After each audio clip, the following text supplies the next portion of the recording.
Before we get into today's chat, quick one. If you're not 100% sure how your HR is really holding up, take our free HR health check. It's short, jargon-free, and gives you a clear score on what's working and what needs a bit of love. And if you do it before 1st April 2026, you'll get a bonus 7-pillar strategy on a page, tailored to help you manage HR brilliantly for the year ahead. Just head to kateunderwoodhr.co.uk/HR-health-check the link in the show notes. I read this week that yet another paper shop has stopped employing paper delivery boys and girls.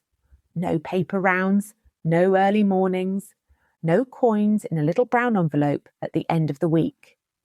And yes, before anyone says it, in lots of places this disappeared years ago. But there are still pockets of the country where it quietly carried on. Small villages, independent shops, the last thread of a very old rite of passage. And this is something Hazel is taking a keen interest in. Hazel turned 2 yesterday, or 14 in dog years, depending on who you ask. There was a party hat, balloons, and for the first time in her life, she's actively shying away from cake, which tells me 2 things. 1, she's entering a reflective phase of life. And 2, she's officially old enough to be thinking about the world of work. Because if the paper round has finally gone, what replaces it? And what does starting work young even look like now? So today we're talking about where those early work opportunities have gone, what's replaced them, what the law actually says about employing young people, and how businesses can do this properly, without cotton wool, without panic, and without breaking the rules. Kettle on, cake optional. Why the paper round mattered. Paper rounds were never really about newspapers. They were about routine, responsibility, turning up when it was cold and dark, learning that if you didn't do the job, someone else felt it. They were often a first lesson in being relied on, managing time, earning your own money, dealing with people who weren't cheerful before 7 a.m. They taught you that work happens whether you feel like it or not, that people notice when you don't show up, that money doesn't just appear. They were simple, accessible, no CV required, just an alarm clock, a bike, and a bit of grit. And now that route into work has quietly disappeared. Not because young people don't want to work, but because the world of work has changed around them. From playground to workplace, overnight. And for some young people, the jump into work is even more extreme. Think about apprentices. One day, they're kicking a ball around a playground, worrying about homework. The next day, they're in the adult world of work. Adults, banter, pressure, expectations, consequences. And we forget how big that leap actually is. I remember working in a manufacturing business years ago. We had an apprentice, young, bright, new to the world of work. And one day, he drew an aubergine on the side of a product.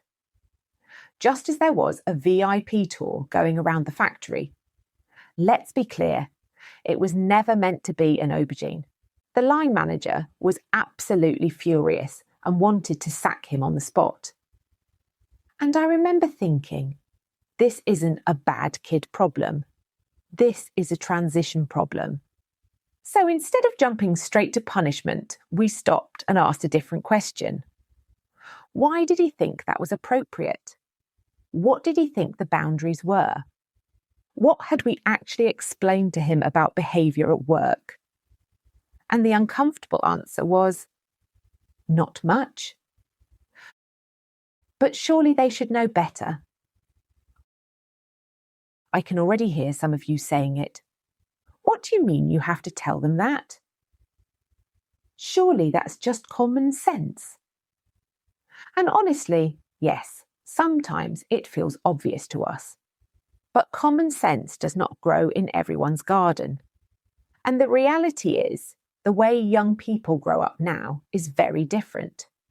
The old idea of everyone sitting round the dinner table, talking about their day, learning social cues and boundaries through conversation, that's not the norm for many families anymore. You're lucky if there is a dinner table. And eating often happens between rounds of a game, not as a shared moment. So when a young person turns up at work, we can't assume they know what professional actually means, where the line is with humour, how to behave around senior leaders, what's acceptable banter and what isn't. If we don't teach it, they don't magically absorb it. What that apprentice taught us. That aubergine incident became one of the best learning moments we had. Not for the apprentice, for us. We realised we'd focused heavily on technical skills, health and safety, processes, but barely touched behaviour, expectations, workplace culture, what adult work actually looks like. So we changed our apprentice induction. We talked openly about behaviour, about language, about respect, about what's funny with your mates and what's not funny at work. And do you know what? The apprentice didn't repeat the behaviour. He grew, he stayed, and he turned into a brilliant employee.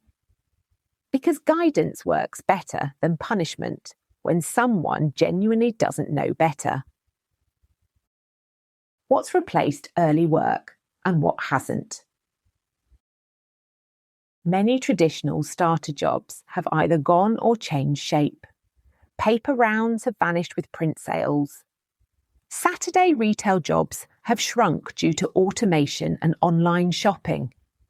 Casual hospitality work is more regulated and less flexible. At the same time, new options have appeared, but they look very different.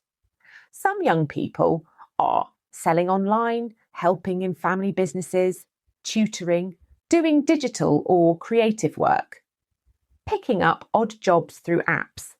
Some of this builds fantastic skills, but some of it lacks structure, supervision, clear boundaries, real-world feedback. And for young people who need structure, that loss is huge. Why starting work? Young still matters.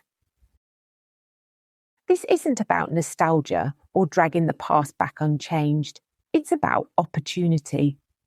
Early work builds confidence, teaches responsibility, creates independence, shows the link between effort and reward, introduces real-world boundaries. And with the cost of living where it is, earning money young isn't just pocket money anymore.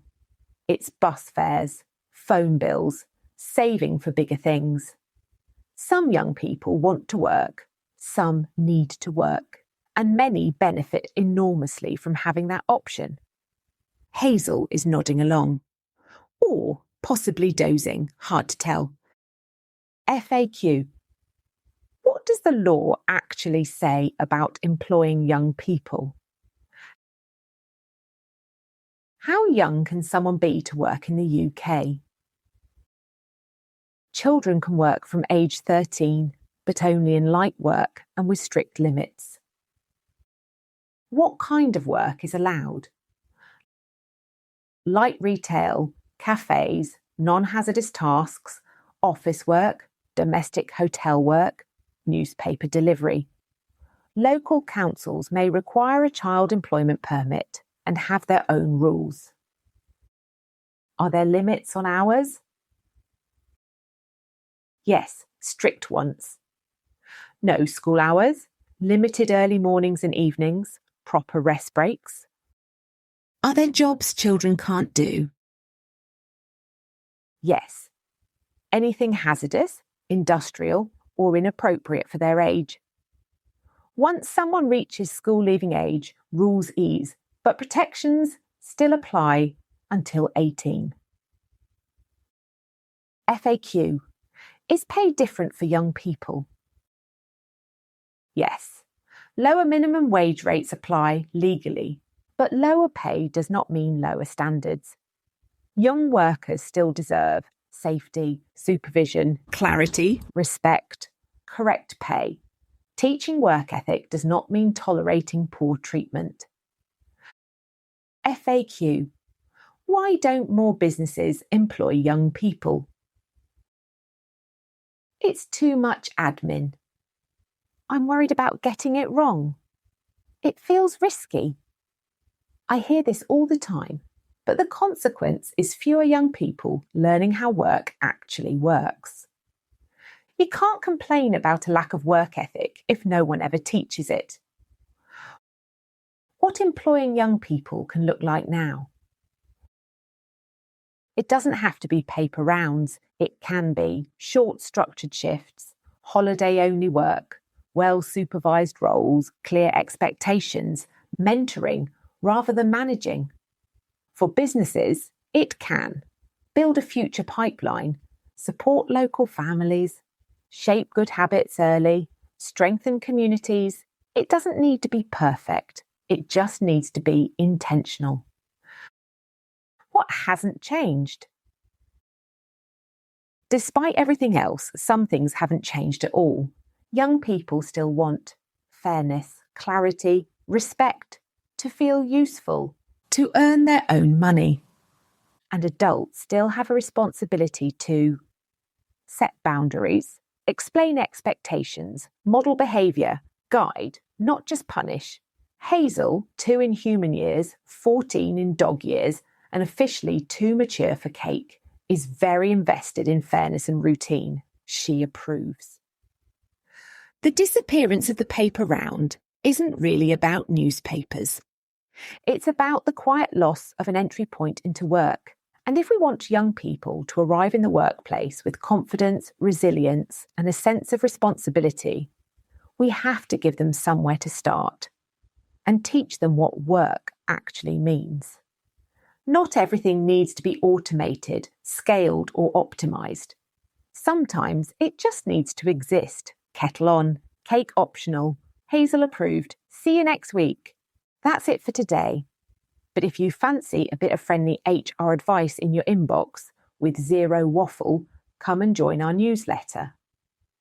We send out bite-sized tips, plain English updates, and handy things you'll actually use. No spam, no fluff. You can sign up at kateunderwoodhr.co.uk/newsletter-sign up or just hit the link in the show